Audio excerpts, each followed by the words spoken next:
2020 का क्वेश्चन है यूपीपी 2020, ठीक है 2020। तो इसको आप ध्यान दीजिएगा। तो इसमें क्वेश्चन दे रखा है कि समान आयतन के हमारे पास दो लंबवृत्तीय सिलेंडर है और इनकी त्रिज्याओं का जो रेशियो दिया है 3:1 और हमें क्या करना है, इनकी ऊंचाइयों का अनुपात ज्ञात करना है। ठीक है, तो सॉल्यूशन में हम लोग देख लेते हैं। आपको वहाँ पर एग्जाम में ये सब कुछ नहीं लिखना है, सॉल्यूशन वगैरह कुछ भी, आपको डायरेक्टली सॉल्व करना है क्वेश्चन को। तो हम लोग कंसिडर कर लेते हैं कि इनकी रेडियस जो है, त्रिज्याएं जो है R1 R2 है। तो आपके पास दिया क्या है, R1 और R2 का रेशियो दिया है, R1 divided by R2 is equal to 3:1। 3/1 आप इस तरीके से लिख सकते हैं। पूछा क्या आपसे S1/S2 का रेशियो पूछा है कि इनकी ऊंचाइयों का अनुपात क्या होगा। ठीक है, अब दिया मतलब हमको इसको सॉल्व करने के समय ये हमें देखना है कि दिया गया है समान आयतन, बस आपको यहाँ से इतना देखना है। तो आयतन समान है, मतलब V1 is equal to V2, तुरंत इतना आप कर दीजिए। अब हम लोग सिलेंडर का आयतन जो है वो जानते हैं कितना होता है, V is equal to πr²h। आपको क्या करना है, पहले सिलेंडर की जब आप बात करिए तो यहाँ पे R1 कर दीजिए और इसको S1 कर दीजिए। इसी तरीके से ये आपका क्या हो जाएगा, πr2²h2। ठीक है, पाई से पाई कैंसिल आउट हो जाएगा। अब आपको क्या करना है, S1 divided by S2 find out करना है। तो R1 को आप उधर ले जाइए, तो आपके पास यहाँ से सिंपली आ जाएगा S1 divided by S2 will be equal to R2 का स्क्वायर डिवाइडेड बाई R1 का स्क्वायर।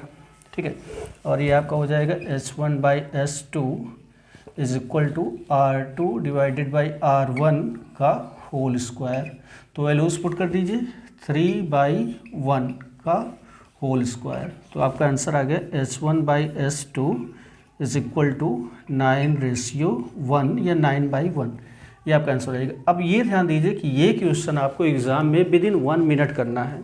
ठीक है, तो जब आप प्रैक्टिस कर करके एकदम से एक्सपर्ट हो जाओगे इस क्वेश्चन के लिए, इसीलिए मल्टीपल टाइप आप ऐसे क्वेश्चंस जो है लगाइए।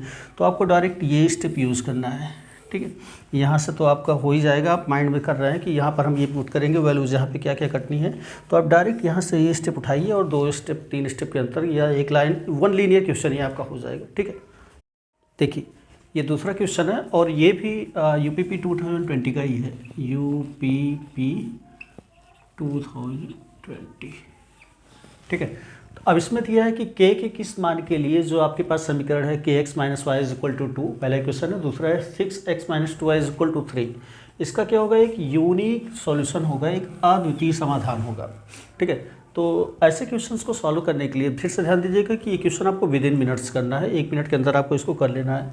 तो जो दिया हुआ इक्वेशन है आपका, इक्वेशन कैसा है, आप इक्वेशन को देख कर ही बता सकते हैं कि इसमें 2 चर हैं x y।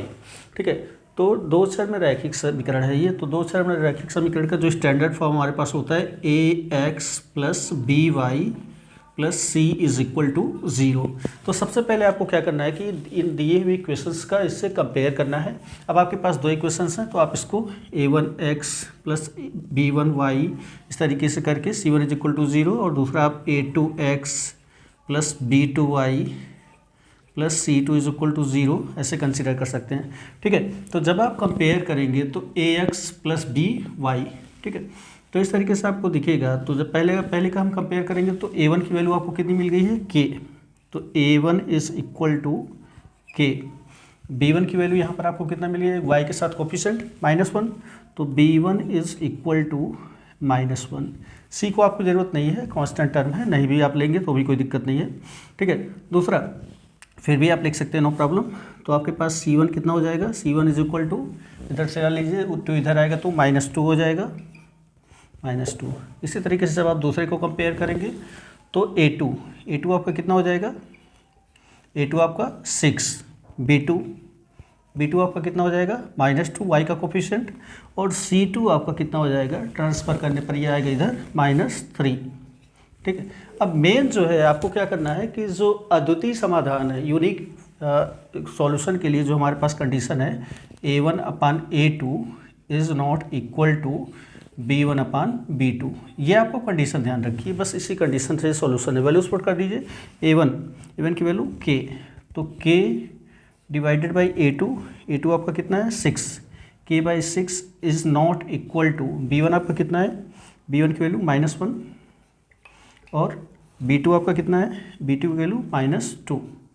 तो minus minus cancel out, cross multiplication कर दीजिए, तो k by 6 is not equal to, ये ज़बरदस्ती के स्टेप्स है, इनको आप नहीं करेंगे तो भी कोई दिक्कत नहीं, डायरेक्ट आप आंसर लिख दीजिए 1/2 k/6 इज इक्वल टू 1/2। तो यहाँ से आपका कितना आ गया, k is not equal to 6/2, 2 3 जा 6, ये आपका आंसर आ गया।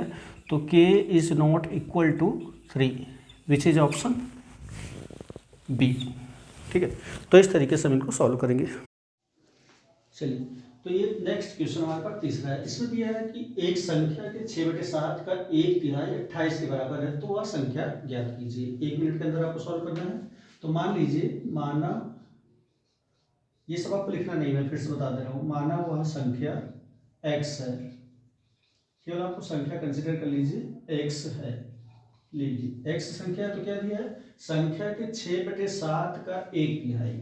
ठीक है, तो संख्या के 6/7 मान लेते हैं, संख्या x है तो x का 6/7 मल्टीप्लाई करते जाइए। ठीक है, और उसका 1/3 1/3 कितना है आपके पास दिया है 28। ठीक, सॉल्व कर लीजिए, 3 से काट लीजिए, 3 2 जा 6, अब 2 से इधर काट सकते हैं आप, 2 14 28, बचा कितना, x/7 is equal to 14, 14 cross multiplication कीजिए तो x इज इक्वल टू 14 सते 98। ये देखिए आपका आंसर आ गया with in 1 minute, option number D, note कर लीजिए। नेक्स्ट क्वेश्चन हमारे पास है क्वेश्चन नंबर 4। तो इसमें दिया है कि दिए गए व्यंजक का मान कितना है। आपके पास एक एक्सप्रेशन दिया है 2√3 + 5√3 -12। ठीक है, और इसको सॉल्व करके आप इसको सिंप्लीफाई करके आप इस सॉल्यूशन को बताना है। ठीक है, तो पहला काम इसमें आप जो ये करेंगे कि जितने भी टर्म दिए हैं सबको आपको √3, सबको आपको क्या करना है, √3 के फॉर्म में कन्वर्ट करना है। तो √12 को आप कैसे लिखोगे, तो 12 का जब आप मल्टीप्लिकेशन करोगे तो कितना आएगा, 2 2 जा 4, 4 3 जा 12। तो यहाँ से 2 का पेयर बनेगा तो 2 बाहर आ जाएगा √3 ब्रैकेट में। तो इसको आप लिख सकते हो 2√3 + 5√3 -√12। इसको आप कैसे लिख सकते हैं, इसको आप लिख सकते हैं 2√3 + 5√3, और मैंने आपको बताया 12 को कैसे लिखेंगे, तो 2 आपका बाहर आ जाएगा, √3 पेयर में यानी कि रूट में रह जाएगा, तो ये आपका 2√3 हो जाएगा। तो -2√3। अब आप क्या कर सकते हैं, पूरे में से √3 को कॉमन ले सकते हैं, या आपके पास सिंपल मैथमेटिक्स अगर आपको आती है तो 2 + 5, 2√3 प्लस माइनस है, कैंसिल आउट कर दीजिए, नो प्रॉब्लम, आपका डायरेक्ट आंसर आ जाएगा। कितना आ जाएगा, 5√3। दिया है कोई ऑप्शन, ऑप्शन नंबर ए। ठीक, अगला क्वेश्चन हमारे पास है क्वेश्चन नंबर 5। तो इसमें दिया है किसी कर्मचारी का जो वेतन है पहले 50% बढ़ा दिया जाता है और बाद में उसे क्या किया जाता है, 44% तक घटा दिया जाता है। अब आपसे पूछा है कि वेतन में परिवर्तन का कुल प्रतिशत कितना हो। तो ऐसा क्वेश्चन देखने पर अगर आप नॉर्मली क्वेश्चन को करना चाहते हैं बिना सॉल्व किए तो आपसे गलती होने के चांसेस हैं, क्योंकि आप ऐसा सोच रहे हैं कि 50% बढ़ाया गया है और 44% ही घटाया गया है, तो भी 6% तो अभी भी वृद्धि हो रही है। ठीक है, लेकिन आप क्वेश्चन को पहले सॉल्व कीजिए, उसके मेथड को समझिए, फिर देखिए आप एक्चुअल में सही थे कि गलत। तो इसको सॉल्व करने का जो बेसिक तरीका है, सबसे पहले हम लोग कंसिडर कर लेते हैं, मान लेते हैं कि कर्मचारी का जो वेतन है कितना है, 100 रुपये। माना कर्मचारी का वेतन 100 रुपये है, कर्मचारी का वेतन, इसको आप मान सकते हो लेकिन आपको लिखने की ज़रूरत नहीं है। मैंने फिर से बताया एग्ज़ाम में आपको इन सब चीज़ों पे टाइम नहीं वेस्ट करना है। वेतन कितना है, माना कर्मचारी का वेतन 100 रुपये है, 100 रुपीज़ है। ठीक है, अब क्या किया जा रहा है, 50% बढ़ा दिया जा रहा है। तो 50% बढ़ाने पर, 50% बढ़ाने पर वेतन कितना हो जाएगा, सीधे से 100 का 50% यानी 100 + 50 बराबर 150 रुपये। ये देखिए, तो जब आपने 50% बढ़ाया तो उसका वेतन कितना हो गया, 150 रुपये। लेकिन अब जो आप कम करेंगे 44% का नुकसान होगा उसका, वो इस 150 में होगा, 100 में नहीं होगा।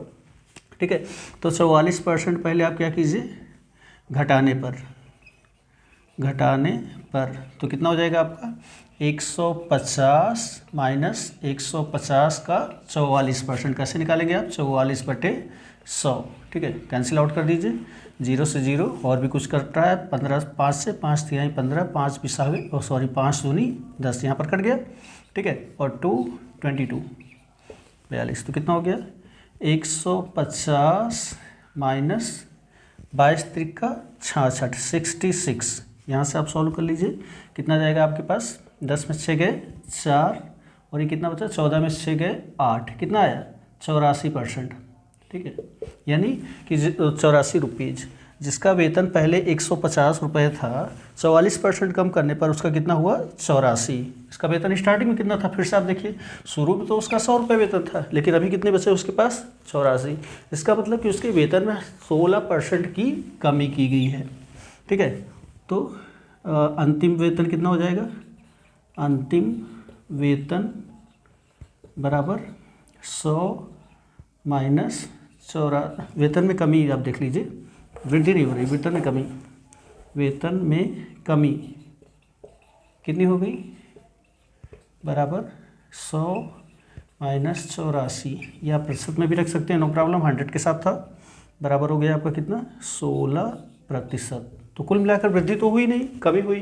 और जबकि आपने स्टार्टिंग में देखा था तो आपको लग रहा था कि वृद्धि होगी, क्योंकि 50% बढ़ाया गया, फिर उसके बाद 44% कम किया गया। इसलिए ज़रूरी है कि क्वेश्चन को आप सॉल्व करो। थोड़ा सा ये क्वेश्चन टाइम ले सकता है, 1 मिनट से ज़्यादा भी ले सकता है, तो आपको प्रैक्टिस में होना चाहिए।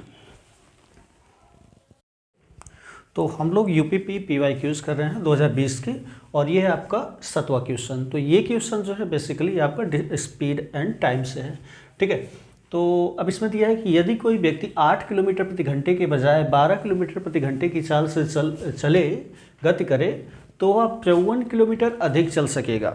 54 किलोमीटर अधिक चल सकेगा मतलब कि दिए हुए समय में, जितने समय में वो पहले चलता था तो कुछ डिस्टेंस ट्रेवल करता था, अगर उसी समय में वो स्पीड बढ़ाकर 8 किलोमीटर पर आवर की स्पीड के बजाय 12 किलोमीटर पर आवर की स्पीड से चले, तो क्या करेगा, 54 किलोमीटर ज़्यादा डिस्टेंस ट्रेवल कर पाएगा। तो आपको बताना है कि उसके द्वारा चली गई जो एक्चुअल डिस्टेंस है वो कितनी थी। ठीक है, सॉल्यूशन में तो हम लोग कंसिडर कर लेते हैं कि माना व्यक्ति द्वारा चली गई वास्तविक दूरी क्या है, x है, वास्तविक दूरी, ये सब आपको नहीं लिखना है एग्जाम में, दूरी कितना है, x है। ठीक है, तो अब समय लिया गया जो है वो समान है दोनों केसेस में, तो हम लोग कंसिडर कर लेते हैं। तो t1 पहले समय कितना मान लगेगा, समय बराबर दूरी बटे चाल, तो x दूरी हो गई, चाल कितना है आपका 8 किलोमीटर प्रति घंटा, x/8 हो गया आपके पास। दूसरा समय जो आपका होगा t2, तो इस केस में कह रहा है कि दूरी जो है x से बढ़कर 54 किलोमीटर ज़्यादा हो जाती है। तो कितना हो जाती है, x + 54 दूरी बटे चाल, आपकी बार चाल क्या हो जाती है 12 किलोमीटर प्रति घंटा, तो डिवाइडेड बाय 12। क्या आपके पास जो वेट एडवांटेज है वो क्या है कि दोनों का जो टाइम है इक्वल है, प्रश्नानुसार अकॉर्डिंग टू क्वेश्चन हम कह सकते हैं। ठीक है, तो t1 is equal to t2, t1 is equal to t2, time आपका इक्वल है, रख दीजिए वैल्यूज। तो x/8 is equal to x + 54 divided by 12।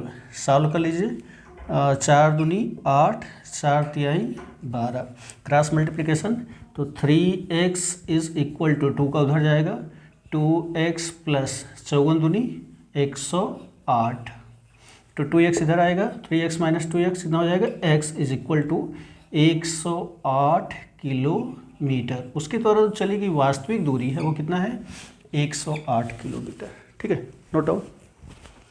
देखिए ये हमारा 8वां क्वेश्चन है।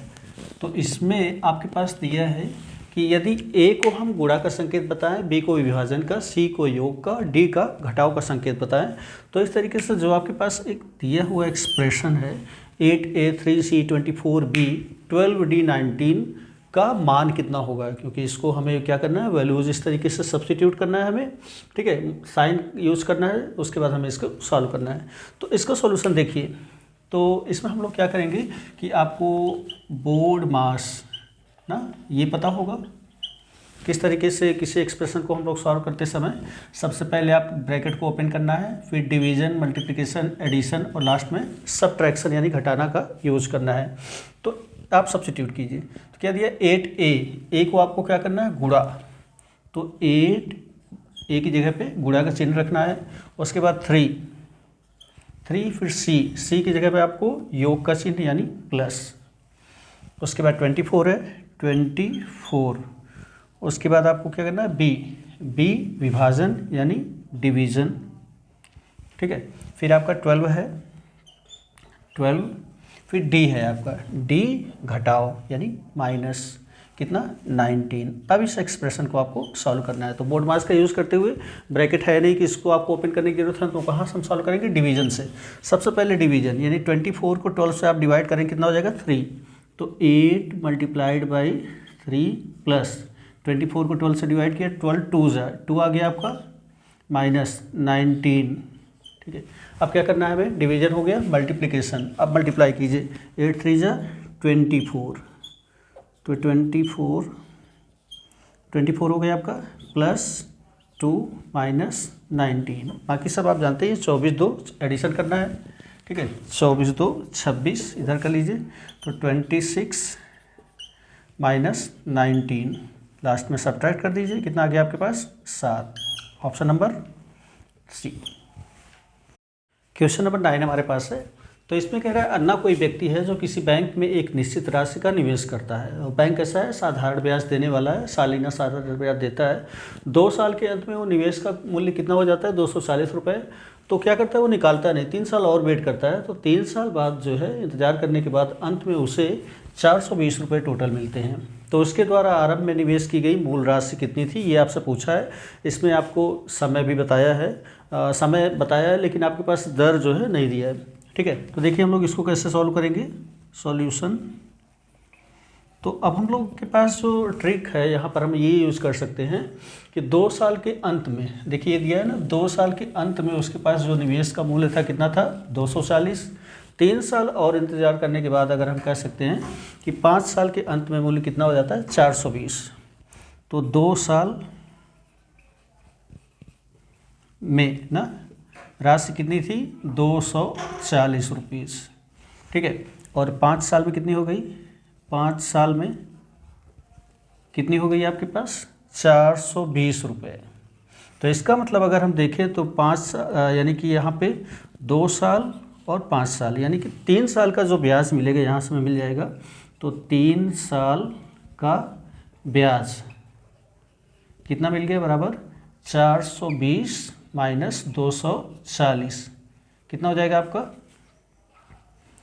तो 0, 12 में से 4 गए 8, 3 में से 2 गए 1, 180 रुपीज़। तो 3 साल का जो ब्याज मिल रहा है आपको, साधारण ब्याज कितना हो गया, 180।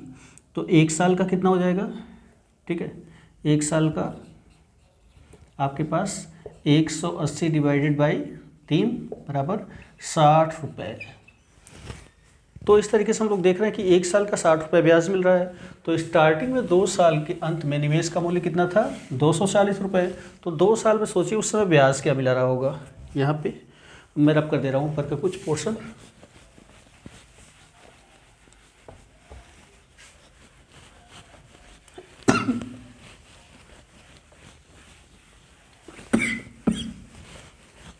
देखिए, तो 2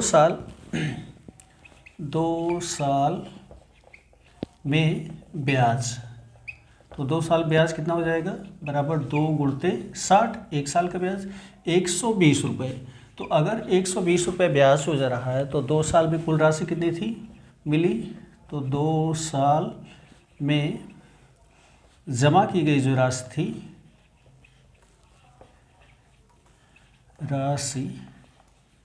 कितना 240 थी। अब अगर 240 रुपये जमा जो किए गए तो उसमें से ब्याज का निकाल दिया जाए तो जो बचेगा वो आपके पास वास्तविक राशि जो होगी। अतः मूल राशि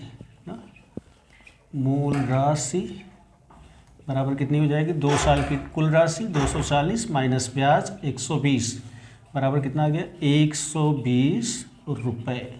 तो मूल राशि कितना उसने जमा किया था, 120 रुपये। Option B.